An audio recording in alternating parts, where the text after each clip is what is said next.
ದಕ್ಷಿಣ ಉಪಚುನಾವಣೆ ಮಾಜಿ ಸಿಎಂ ಪುತ್ರ ಬಿಜೆಪಿ ಜೆಡಿಎಸ್ ಮೈತ್ರಿ ಅಭ್ಯರ್ಥಿ ಸಾಧ್ಯತೆ.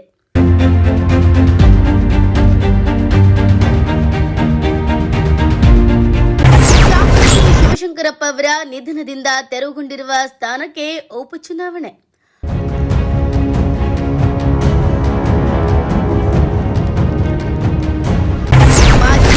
ಜೆಎಚ್ ಪಟೇಲ್ ಅವರ ಪುತ್ರ ಮಹಿಮಾ ಪಟೇಲ್ ಅವರನ್ನ ಕಣಕ್ಕಿಳಿಸುವ ಸಾಧ್ಯತೆ.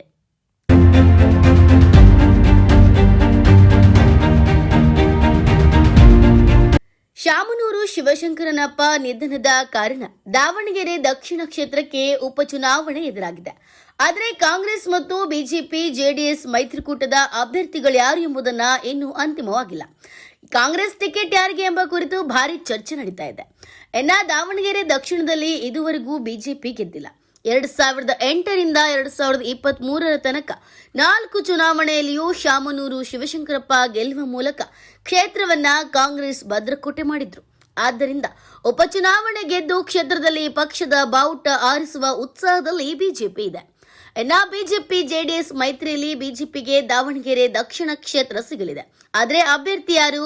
ಕ್ಷೇತ್ರದಲ್ಲಿ ಬಿಜೆಪಿಯ ಯಶವಂತರಾವ್ ಜಾಧವ್, ಬಿಜೆ ಅಜಯ್ ಕುಮಾರ್, ಬಿ ಲೋಕೇಶ್ ಈಗಾಗಲೇ ಕ್ಷೇತ್ರದಲ್ಲಿ ಸೋಲನ್ನ ಕಂಡಿದ್ದಾರೆ. ಸದ್ಯದ ಅಪ್ಡೇಟ್ ಪ್ರಕಾರ ಮಾಜಿ ಸಿಎಂ ಪುತ್ರ ದಾವಣಗೆರೆ ದಕ್ಷಿಣ ಕ್ಷೇತ್ರದ ಬಿಜೆಪಿ ಜೆಡಿಎಸ್ ಮೈತ್ರಿ ಅಭ್ಯರ್ಥಿಯಾಗಲಿದ್ದಾರೆ. ಮಾಜಿ ಸಿಎಂ ಜೆಎಚ್ ಪಟೇಲ್ ಪುತ್ರ ಮಹಿಮಾ ಪಟೇಲ್ ಅವರನ್ನ ಅಭ್ಯರ್ಥಿಯಾಗಿಸುವ ಸಾಧ್ಯತೆ ಇದೆ. ಮಹಿಮಾ ಪಟೇಲ್ ಜೆಡಿಯು ಪಕ್ಷದ ರಾಜ್ಯಾಧ್ಯಕ್ಷರು.